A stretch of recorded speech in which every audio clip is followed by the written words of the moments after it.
भारत सरकार की मिनी रत्न में शामिल पावर प्रोजेक्ट पर काम करने वाली एसजेवीएन शेयर कंपनी को गुजरात सरकार के तहत 1100 करोड़ का ऑर्डर प्राप्त हुआ है, जिसके तहत अब इस स्टॉक में काफ़ी अच्छी तेजी दर्ज हो सकती है और भविष्य में ये स्टॉक मल्टीबैगर स्टॉक भी साबित हो सकता है। इस स्टॉक ने पिछले एक साल में निवेशकों को 352% के शानदार रिटर्न प्राप्त करके दिए हैं।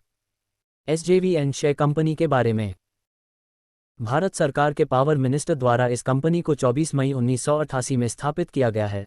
असल में ये हिमाचल प्रदेश सरकार और भारत सरकार के एक योजना के तहत इसे शुरू किया गया था। ये कंपनी वर्तमान में बिजनेस की बात करें तो ये company thermal power, wind power, hydro power, solar power, transmission पर अधिकतर काम करती है। कंपनी अपने अधिकतर गुजरात, महाराष्ट्र, बिहार और उत्तराखंड के साथ हिमाचल प्रदेश और अंतर्राष्ट्रीय स्तर पर नेपाल और भूटान देश तक काम सफलतापूर्वक पूरे किए हैं। पिछले 5 साल से रिटर्न की जानकारी। निवेशक को इस स्टॉक ने बम्पर कमाई करके दी है, क्योंकि एसजेवीएन शेयर कंपनी में पिछले 5 साल में 41% के रिटर्न, तो पिछले 3 साल में 77% के रिटर्न, तो पिछले 1 साल में 352% के रिटर्न, तो पिछले 6 महीने में कंपनी में 155% के शानदार रिटर्न प्राप्त करके दिए हैं।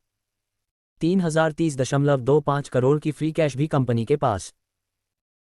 कंपनी का कुल मार्केट कैप 59,202.36 करोड़ का है, तो एसजेवीएन शेयर कंपनी के प्रमोटर्स के होल्डिंग 81.85% की दर्ज है, तो कंपनी के ऊपर 7,140.13 करोड़ का कर्ज है, तो 3,030.25 करोड़ की फ्री कैश भी कंपनी के पास मौजूद है। कंपनी का रो 10.12% का, तो रोज 11.05% का दर्ज है, तो कंपनी के सेल्स ग्रोथ 21.20% के दर्ज है।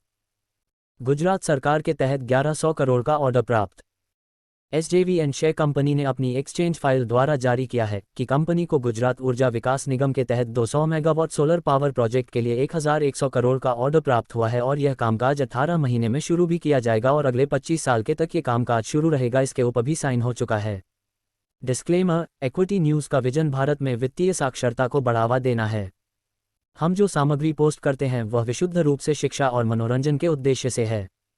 हम सेबी पंजीकृत वित्तीय सलाहकार नहीं हैं, इसलिए हम कोई निवेश या वित्तीय सलाहकार सेवाएं प्रदान नहीं करते हैं। आप अपने पैसे और अपने फैसलों के लिए पूरी तरह जिम्मेदार होंगे। कृपया अपने वित्तीय निवेश के लिए किसी सेबी पंजीकृत वित्तीय सलाहकार से परामर्श लें।